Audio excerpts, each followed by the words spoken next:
5장의 중요한 흐름은 유다와 이스라엘 백성들을 향한 하나님의 범죄의 고발, 이스라엘 백성들의 죄에 대한 고발과 이에 따른 하나님의 심판 선언이 그 내용으로 구성되어 있습니다. 그래서 1절부터 9절 말씀을 통해서는 이스라엘 백성들의 범죄함에 대하여 먼저 선포하시고, 오늘 본문 말씀을 통해서는 그 범죄함의 구체적인 내용들을 좀 더 상세하게 설명하면서, 그렇기 때문에 유다가, 예루살렘이 이런 심판을 받게 될 거다라고 하는 흐름으로 마무리가 됩니다. 그래서 이스라엘 백성들이 받게 될 심판은 우리가 읽었던 본문 중에서 19절 말씀이 그 심판입니다. 이방 민족이 쳐들어와서 그 이방 민족에게 멸망을 당하고 그들에게 끌려가서 그들의 우상을 섬기게 될 것이다, 이렇게 선언하죠. 그런데 이렇게 선언하게 된 이유가 뭐냐는 거예요.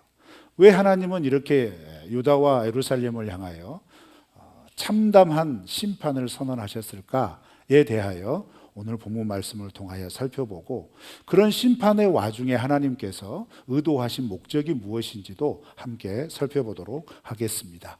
먼저 우리 12절 말씀을 다 같이 한번 읽어보실까요? 시작. 그들이 여호와를 인정하지 아니하며 말하기를 여호와께서는 계시지 아니하니 재앙이 우리에게 임하지 아니할 것이요 우리가 칼과 기근을 보지 아니할 것이요. 네, 12절 말씀에 보면 이스라엘 백성들의 죄를 고발을 하면서 먼저 여호와를 인정하지 않는다, 이렇게 이야기를 하고요. 그 다음에 이어지는 빨간색으로 표시된 말씀을 보시면 여호와께서는 계시지 아니한다, 이렇게 말을 했다는 겁니다. 그래서 실제로 그들의 삶 속에서 어떤 구체적인 행동들이 나타나게 되냐면, 하나님께서 예레미야를 통하여 선포한 심판의 메시지를 무시하는 언행이 나오기 시작했다는 겁니다. 그런데 이러한 것들을 5장에 들어서서는 어떻게 하나님께서 해석을 하셨냐면, 여러분 눈으로만 성경 구절을 한번 쭉 찾아가 보세요. 4절 5절에 보면 이런 표현이 나옵니다. 여호와의 길, 자기 하나님의 법을 배신했다, 이런 표현이 나옵니다. 여호와의 길, 자기 하나님의 법을 배역하였다, 이런 표현이 연속해서 등장하고, 특히 심히 배역했다, 이런 표현도 등장하고, 우리가 읽었던 본문 중에서 11절 말씀에도 역시 이스라엘 백성들이 심히 배역했다라고 하는 표현이 반복이 됩니다. 그러면 심하게, 그리고 여호와의 길, 자기 하나님의 법을 배반했다라고 하는 이스라엘의 죄를 고발하신 거예요. 그리고 그렇게 여호와의 길과 자기 하나님의 법을 반역한 것, 배역한 것이 구체적으로 무엇이냐라고 했을 때, 우리가 생각했을 때는 어떤 구체적인 행동들이 아닐까, 이렇게 생각이 되지만, 하나님께서는 무엇을 초점을 맞추시냐면 태도를 초점을 맞추는 겁니다. 그래서 인정하지 않았다, 그리고 12절에서 보면 여호와께서 계시지 않는다, 이런 말들을 했다는 거예요. 특히 개역 개정에서 여호와께서는 계시지 아니한다, 이렇게 번역한 부분은 다른 번역본에서는 어떻게 번역을 하냐면요, 그분은 아무것도 안 할 것이다, 이렇게 번역합니다. 영어 성경을 가지고 계신 분들은 참고하시면 될 거예요. ESV나 NIV나 그 다음에 KRV라고 하는 버전 등을 통해서 보면 똑같이 어떻게 얘기를 하냐면 He will do nothing, 이렇게 말합니다. 아무것도 안 할 거다, 이렇게 얘기해요. 자, 여러분, 그럼 이 표현 속에는 뭐가 담겨져 있냐면, 지금 하나님께서 예레미야를 통하여서 이스라엘의 죄, 남유다의 죄를 고발을 하고, 그 고발에 대해서 이렇게 심판하실 거다 선포를 하셨단 말이에요. 그런데 정작 그 말을 들은 이스라엘 백성, 예루살렘의 백성들은 어떻게 반응했다는 거예요? 그거 안 할 거다, 이렇게 반응을 했다는 겁니다. 기가 막힐 노릇이죠. 말도 안 되는 지금 그 반응을 한 겁니다. 그 말은 무슨 말이냐면, 이스라엘이 하나님의 백성임에도 불구하고 하나님의 존재를 무시하고 있다는 거예요. 심각한 태도가 보이기 시작한다는 거죠. 그런데 정작 이스라엘 백성들은 스스로 얘기합니다. 우리 하나님 무시한 적 없다. 우리는 하나님 잘 섬기고 있다. 이렇게 얘기한 거죠. 그래서 여러분, 에레미야 묵상을 시작하면서 제가 나누었던 여러 묵상글 가운데 이런 표현을 기억하시는지 모르겠어요. 이스라엘 백성들은 가나안 땅에 들어온 이후부터 지금 이 예레미야가 이 심판의 선언을 하고 있는 남유다의 말기에 이르기까지 그 긴 세월 동안 어떤 태도가 그들의 삶에 자리 잡게 되었냐면, 안식일을 지키고 여호와의 절기에는 하나님 앞에 나와서 제사를 드리고 율법을 따라 살아가는 것을 당연하게 여겼습니다. 그런데 나머지 일상의 삶 가운데서는 가나안에서 섬겼던 우상들을 따라 섬겼다는 거예요. 대표적으로 바알을 섬기는 바알 제일을 따라갔다, 이렇게 말씀을 드렸어요. 그래서 어느 순간 탁 넘어가면서 이스라엘 백성들 가운데 어떤 등식이 성립이 됐냐면, 바알 제일을 드리는 것이 하나님을 섬기는 것처럼 등치가 돼버렸어요. 동일시된 거죠. 그러니까 바알 제일을 열심히 드리면서 나는 하나님께 지금 하나님을 섬기고 있는 거야 라고 하는 의식이 자리 잡게 된 겁니다. 자, 그러니까 그 하나님이 지금 에레미야를 통하여서 너희들은 나를 반역한 거야, 나를 인정하지 않는 거야, 이렇게 아무리 말해도 나는 인정 잘하는데, 반역한 적 없는데, 이런 태도를 보이기 시작한 거예요. 그런데 정작 그들은 그런 표현을 하고 있어도 그들의 실제적인 삶 속에서는 어떤 모습이 나타나냐면, 바알을 우상으로 섬기면서 하나님도 함께 섬기는 모습뿐만 아니라, 이렇게 하나님이 그런 길을 걸어가고 있는 이스라엘 백성들이 결국 그 죄 때문에 멸망을 당할 수밖에 없다는 사실을 이 예레미야서를 기준으로 100년 전에 이사야라고 하는 선지자를 통하여서 북이스라엘의 멸망을 예언하고 실제로 멸망이 됐단 말이에요. 그러면 그 증거까지 분명히 보여주었음에도 불구하고 이 이스라엘 백성들은 100년 정도가 지난 지금도 깨닫지 못하고 우리는 하나님 잘 섬기고 있잖아, 이렇게 여기고 있다는 겁니다. 이런 행동과 태도를 하나님께서 어떻게 평가하셨냐면, 그는 아무것도 안 한다, 하나님의 하나님 되심을 인정하지 않는다, 이렇게 표현하고 계시는 겁니다. 이렇게 진단하고 계시는 거예요. 그러면 이 말씀이 오늘날 우리에게 어떻게 적용을 시킬 수 있을까? 가만히 생각했을 때 어렵게 생각하지 마십시오. 주일날 예배당에 나와서 예배를 드리는 여러분의 언행과 일상에서 구원받은 그리스도인의 삶을 살아가는 언행이 동일한가 스스로 진단해 보시면 됩니다. 그런데 주일의 언행과 일상의 언행이 다르단 말이에요. 주일에 말하고 결정하는 가치, 기준과 일상 세상 속에서 나를 위하여 생각하고 결정하는 기준이 만약 이격이 크면 크다, 클수록 크다라면, 여러분, 이격이 클수록 이 예레미야의 말씀에서 하나님께서 너희들은 나를 하나님으로 인정하지 않는구나, 하나님이 없다고 하는구나, 심판의 메시지를 선포했음에도 불구하고 이런 일은 일어나지 않을 거다라고 말하는구나 라고 하는 이스라엘 백성들과 다를 바가 없다는 겁니다. 혹시 여호와를 나의 하나님으로 인정한다고 말하면서 일상의 주중의 삶 속에서 무언가를 결정할 때 말씀의 가치, 즉 하나님의 마음과 뜻대로 고민하기보다는 내 유익과 내 욕심과 나의 탐욕을 채우기 위해 세상의 방법과 다름없이 결정하고 행동하십니까? 그럼 이 말씀을 유의 깊게 들으셔야 합니다. 왜요? 이 말씀을 들으셔야 하나님께서 주시는 구원과 회복의 기회를 놓치지 않을 수 있습니다. 여러분, 예수님께서 말씀하셨어요. 네 오른손이 범죄하면 찍어내 버려라. 네 한쪽 눈이 없을 것을 보고 범죄하면 빼내 버려라. 왜냐하면 한쪽 손 없이 한쪽 눈 없이 하나님의 나라에 들어가는 것이 낫지 온전한 몸으로 지옥에 던져지는 것이 결코 좋은 게 아니다. 이렇게 말씀하셨어요. 그렇죠? 그래서 여러분 이런 에레미야 말씀을 함께 나누면서 저도 그런 자세로 나눌 겁니다. 이 말씀은 나에게 해주시는 말씀이고 지금 하나님께서 나에게 기회를 주시는 말씀이다 라고 하는 마음으로 이 말씀을 함께 듣기를 부탁을 드립니다. 그래야 살 수 있습니다. 그래야 하나님의 구원의 기회를 놓치지 않을 수 있습니다. 그러면서 이 12절 말씀을 통해서 우리 함께 점검해 볼까요? 과연 나는 하나님의 말씀에 대한 무게감을 얼마나 가지고 있는가? 하나님의 하나님 되심을 내 일상에서 얼마나 인정하고 있는가?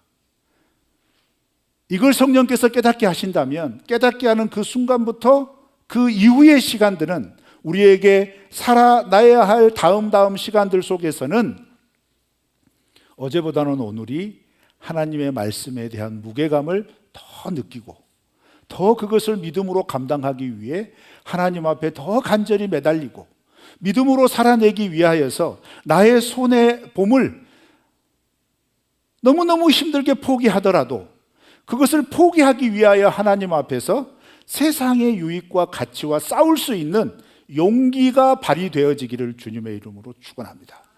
그래야 심판의 선언이 이미 선언된 이 세상 속에서 하나님의 심판대 앞에 섰을 때에 우리가 심판의 대상이 아니라 긍휼과 자비와 용서와 구원의 대상으로 서게 될 줄로 믿습니다. 그리고 또 13절 말씀에 보면 이스라엘 백성들의 태도에 대하여 이렇게 얘기를 하죠. 다 같이 한번 읽을까요? 시작. 선지자들은 바람이라 말씀이 그들 속에 있지 아니한즉 그같이 그들이 당하리라 하느니라. 네, 여러분 보시면 지금 말씀이 두 버전으로 이렇게 이어져 있어요. 13절 개역개정은 방금 읽으셨던 그대로고 그 아래 보면 새번역 버전이 함께 병기가 되어 있죠. 우리 그 아래 새번역 그러나부터 우리 다 같이 한번 읽어볼까요? 시작.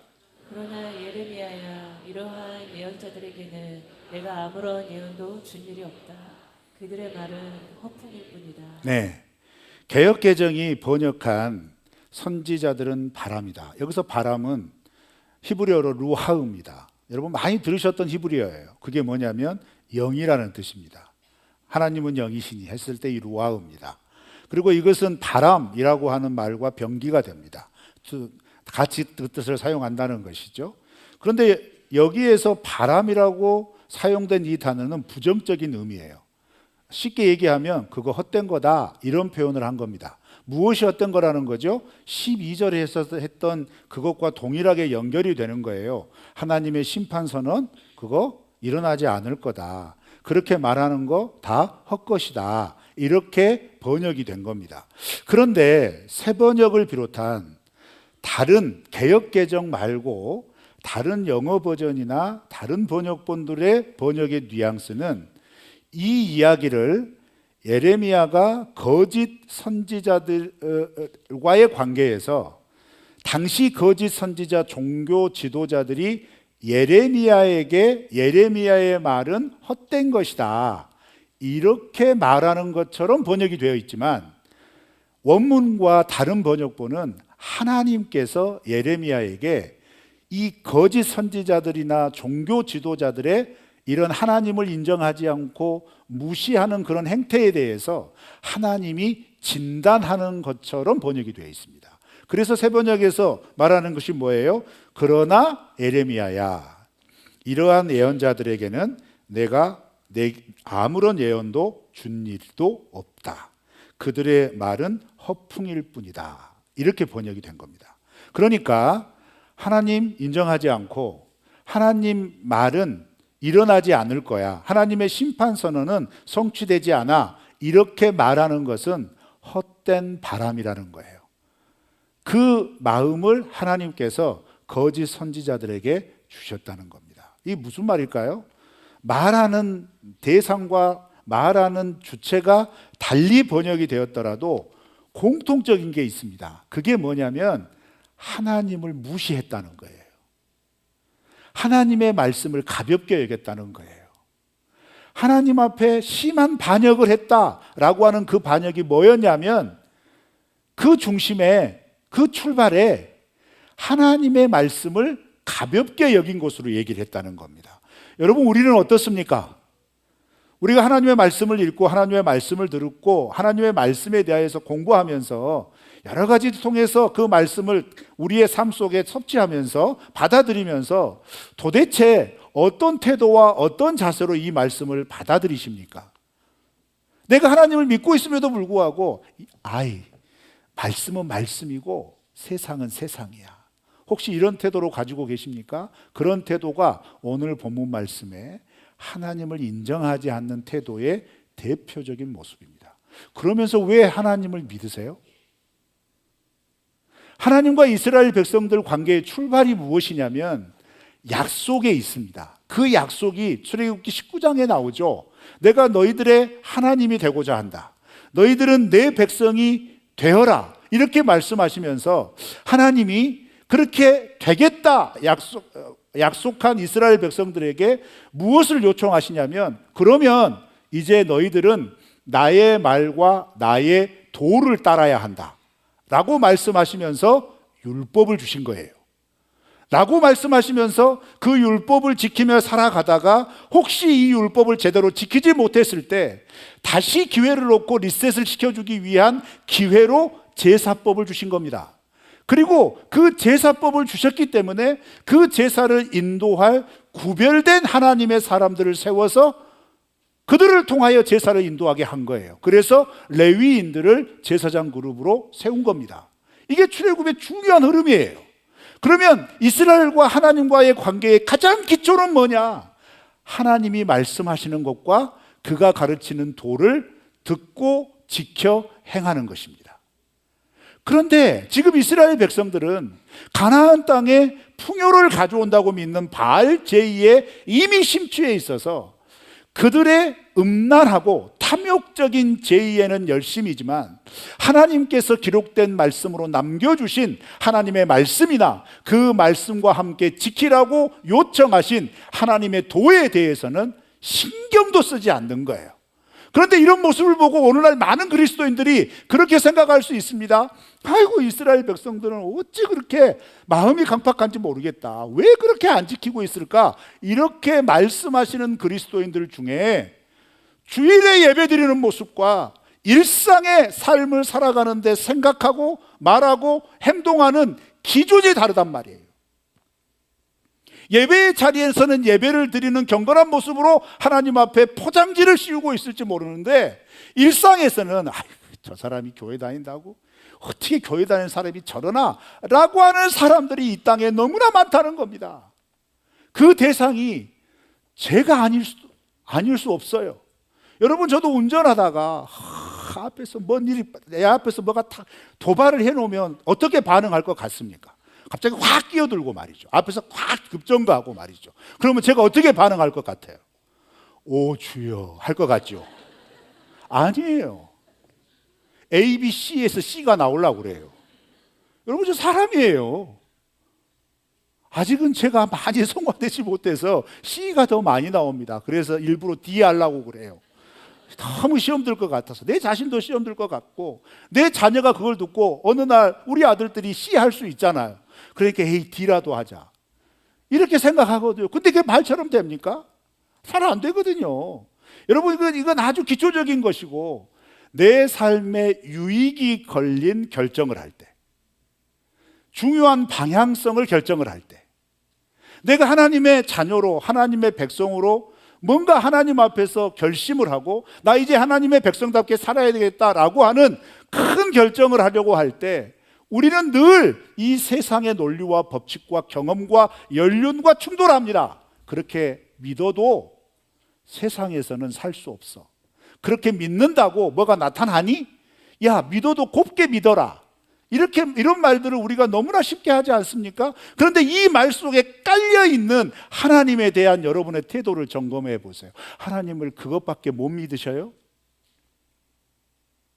기록된 하나님의 말씀에서 약속한 말씀들이 내 삶 가운데 적용되고 이루어지는 것을 바라보면서 하나님은 그 시대의 하나님이고 지금 이 시대의 복잡한 것을 경험해 보지 못하셨으니까 하나님은 이 정도는 이해해 주실 거야. 이런 태도와 이런 언행이 이 시대 이스라엘 백성들이 바알 제일을 섬기면서 가나안 땅의 환경 속에서는 광야의 하나님과 다르지 하면서 여기서는 이렇게 해도 되는 것 아닌가? 우리가 그런다고 해서 하나님 말씀 안 지키는 것 아니잖아? 절기 안 지키는 것 아니잖아? 라고 말하는 이중적인 이스라엘 백성들과 다를 바가 뭐냐 이 말이에요. 하나님이 그것을 보시고 악하다고 하신 거고 심히 반역했다라고 하신 겁니다. 그러면서 여러분 우리가 놓치지 말아야 될 것은 뭐냐면요, 12절 말씀에 그런 사회상 속에 대부분의 이스라엘 백성들 모습에서 나타난 하나님을 하나님으로 인정하지 않는 모습, 그것의 구체적인 모습인 하나님 말씀하시는 거 괜찮아, 이루어지지 않아, 그 언제 이루어질지도 모르고 우리 때는 이루어지지 않을 거니까 괜찮아, 대신 하나님은 우리의 하나님이시라고 하셨으니 우리에게 복 주실 거야, 우리가 하는 거 뭐든지 형통하게 하실 거야, 괜찮아, 평안해, 전쟁이 일어나지 않아, 칼과 기근 오지 않아, 이렇게만 말하고 있는 그들의 모습에 대하여서 하나님의 하나님 되심을 인정하지 않는 그들의 모습에 대해서 에레미야만 이런 주장을 했느냐? 아니에요. 에레미야 선지자와 동시대 선지자로 세움받아서 하나님의 말씀을 선포한 선지자가 누구였냐면 스바냐 선지자입니다. 스바냐 선지자도 그때 당시 이 남유다의 사람들의 하나님을 향한 태도에 대해서 어떻게 토로를 했냐면 스바냐 1장 12절 말씀에 이렇게 기록이 되어 있습니다. 다 같이 한번 읽어볼까요? 그때 내가 예루살렘에서 찌꺼기같이 가라앉아서 마음속에 스스로 이르기를 여호와께서는 복도 내리지 아니하시며 화도 내리지 아니하시리라 하는 자를 등불로 두루 찾아 벌하리니. 하나님은 아무런 존재도 아니라는 거예요. 하나님은 아무런 반응도 하지 않는다는 거예요. 우리가 섬기고 있는 바알만 우리에게 복을 주고 우리에게 화를 준다고 생각한 겁니다. 농사절기에 맞춰서 드리는 바알 제의만이 실제로 체감할 수 있고 지금 눈에 세워진 우상으로 볼 수 있었기 때문에 보이지 않는 하나님께서 내 삶 가운데 어떻게 역사하시는지에 대해서 도무지 믿음을 행사하지 않았다는 겁니다. 이러한 상태가 오랫동안 되다 보니까 과연 하나님이 이거 하실까? 하나님은 우리에게 복도 안 주시고 그런다고 화도 안 주셔? 이런 자기 생각 속에 빠져버린 거예요. 자기 해석에 함몰되어 버린 겁니다. 그래서 여전히 하나님의 성전에 나와서 제사를 드려도 각각에 있는 장소에서 절기 때만 되면 그 절기를 지키며 하나님의 말씀을 지킨다고 말해도 하나님의 뜻과 하나님의 마음에는 안중에도 없는 거예요. 일상에서 무언가를 결정하려고 할 때 과연 이게 하나님의 말씀에 맞을까? 하나님이시라면 이때 우리에게 어떤 지혜를 주실까? 이런 생각조차 안 한다는 겁니다. 그런 이스라엘 백성들을 하나님께서 이사야 선지자를 통해서는 지금이라도 돌아와라, 그리하면 회복할 거다, 이렇게 선언했지만 예레미야는 심판은 확정되었다 라고 선언하게 하신 겁니다. 기회 없다 이렇게 말씀하신 겁니다. 이제 심판만 남았다 이렇게 말씀하신 거예요. 그러면서 하나님께서는 그렇게 인정하지 않고 하나님의 말씀에 무시를 하는 이스라엘 백성들을 향하여서 단호하게 이렇게 표현하십니다. 우리 14절 다 같이 한번 읽어보실까요? 시작. 그러므로 만군의 하나님 여호와께서 이와 같이 말씀하시니라. 너희가 이 말을 하였은즉 볼지어다 내가 내 입에 있는 나의 말을 불이 되게 하고 이 백성을 나무가 되게 하여 불사르리라. 이스라엘 백성들이 그런 일은 일어나지 않아, 하나님은 아무 일도 안 하실 거야, 하나님은 어떤 것도 할 수 없어 라고 비하하고 조롱하고 조소하며 하나님의 하나님 되심을 거부하는 그들에게, 그래? 내가 에레미야의 입속에 둔 말이 불이 되게 하겠다, 그래서 너희들을 불사를 것이다, 이렇게 선언하신 겁니다. 그리고 그렇게 불사르는 구체적인 심판의 행위의 모습이, 심판의 참혹한 모습이 19절 한 절에서 표현이 되어 있는 겁니다. 여러분, 이 말씀을 심각하게 받아들이셔야 돼요. 하나님의 말씀을 무시하는 사람들은 하나님의 백성이라고 스스로 자부하여도 하나님 앞에 섰을 때 무시한 그 말씀으로 하나님께 무시를 받게 될 겁니다. 내가 하나님의 말씀을 멸절하고 그 말씀에 대하여 도무지 무감각하게 행하였던 그 말씀이 나를 하나님의 심판대에서 어떤 자비도 경험할 수 없을 정도로 철저하게 심판의 대상이 되게 할 것입니다. 여러분, 이와 같은 하나님의 메시지의 흐름이 신약성경에 가면 예수님의 제자들을 통하여서 다가올 재림을 준비하면서 교회 안에는 여러 가지 형태의 신자들이 나타나게 되는데, 그 신자들 중에 어떤 신자들이 있냐면 배교하고 떠난 사람들이 있을 거라고 얘기해요. 즉, 하나님의 복음을 받아들이고 하나님의 나라의 놀라운 은혜를 맛보았지만 어찌어찌해서 그것을 스스로 거부하고 나 이제 더 이상 하나님 인정하지 않는다 하면서 교회를 떠나간 사람들이 생길 거라는 거예요. 그런데 그렇게 떠나가는 사람에 대한 하나님의 심판을 얘기를 할 때 어떻게 얘기하는지 아세요? 누구든지 불로 그 심판대를 통과하게 될 텐데, 그렇게 통과하게 될 때 하나님의 말씀을 제대로 인정하고 그 말씀의 가치를 붙잡고 말씀을 따라 살아가는 사람은 그 말씀을 따라 살아간 행실이 남게 될 거라고 얘기해요. 그런데 그렇지 않는 사람, 말은 하나님 믿는다고 그러고 예수님 믿는다고 하는 사람들이 그 불의 심판대를 쫙 통과하게 되었을 때 아무것도 남지 못할 거라고 얘기해요. 그러면서 하나님의 긍휼과 자비의 대상이 되지 않을 거라고 얘기합니다. 여러분, 이런 경각심을 일으키는 말씀을 하나님께서 이미 이스라엘의 역사 가운데 일어난 역사적인 사건의 예를 들어가면서 우리에게 하시는 목적이 무엇일까요? 우리가 그 분명히 일어날 하나님의 심판대 앞에 섰을 때에 하나님의 구원을 얻을 그 은혜와 축복의 존재로 남아있으라는 이야기입니다. 여러분, 그렇게 믿음으로 받으시기를 주님의 이름으로 축원합니다. 그런데 이런 참혹한 심판이 일어날지라도 오늘 본문 말씀에는 그 심판 속에서도 하나님께서 복음을 보여주세요. 그 복음이 무엇이냐? 자, 10절 말씀입니다. 우리 다 같이 읽을까요? 시작. 너희는 그 성벽에 올라가 무너뜨리되 다 무너뜨리지 말고 그 가지만 꺾어버리라. 여호와의 것이 아님이니라. 자, 그리고 이어서 18절도 한번 읽어볼까요? 시작. 여호와의 말씀이니라. 그때에도 내가 너희를 진멸하지는 아니하리라. 10절과 18절에 공통점이 있습니다. 진멸이라고는 단어를 사용하긴 하지만 완전한 진멸은 하지 않아요.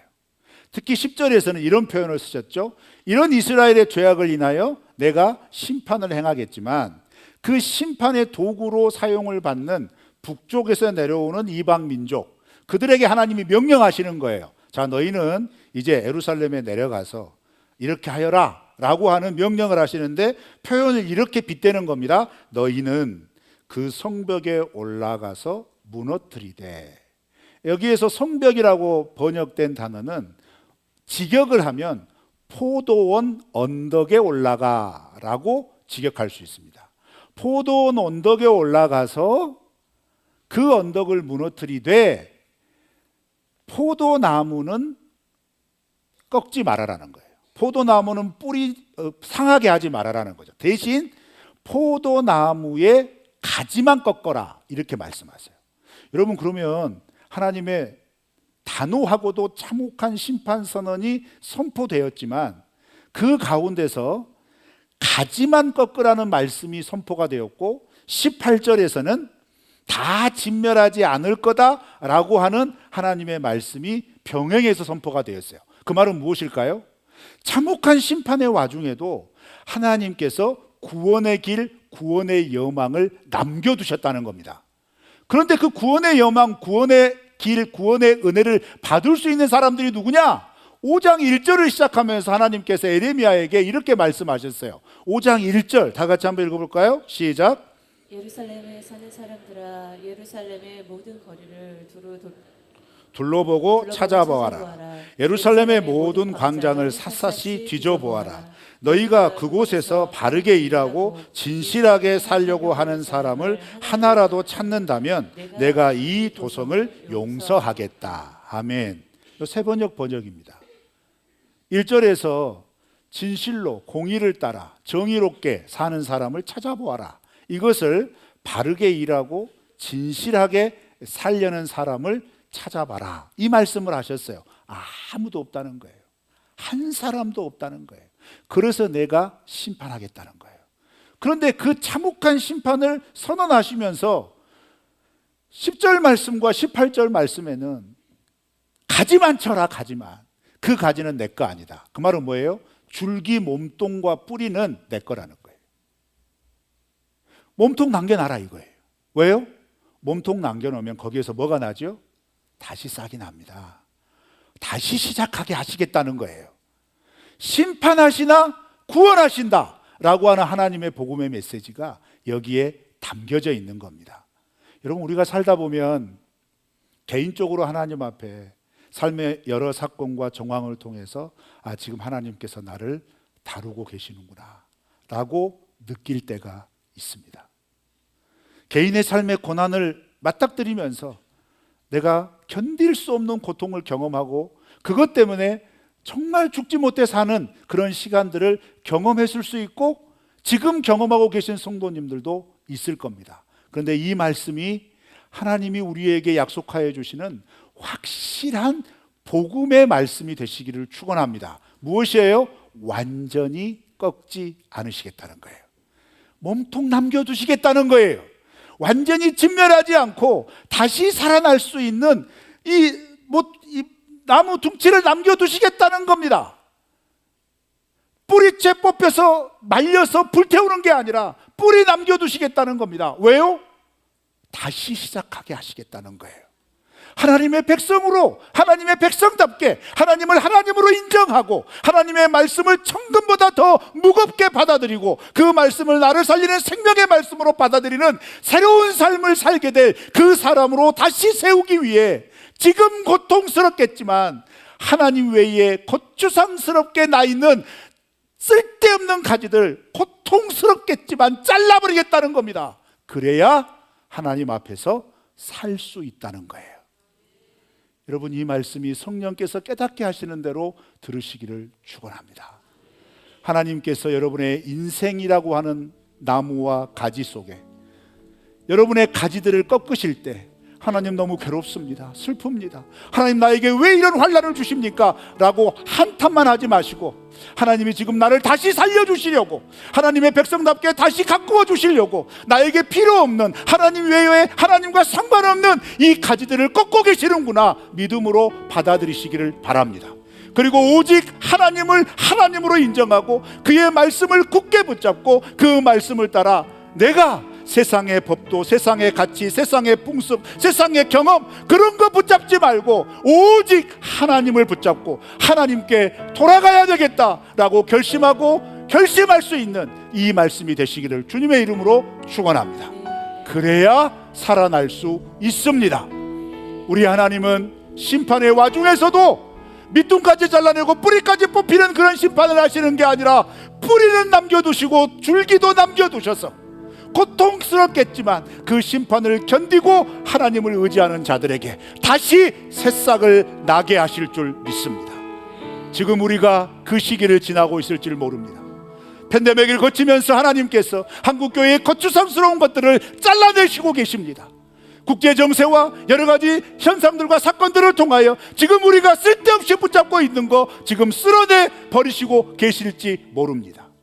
이것을 영적으로 바라보아서 아쉬워하지 말고 그것을 붙잡으려고 연연하지 말고 하나님께서 지금 남겨주신 하나님의 살아계신 말씀 굳게 붙잡고 그 말씀으로 다시 새롭게 서나가는 하나님의 은혜가 우리 도온누리교회와 모든 성도들에게 임하시기를 주님의 이름으로 축원합니다.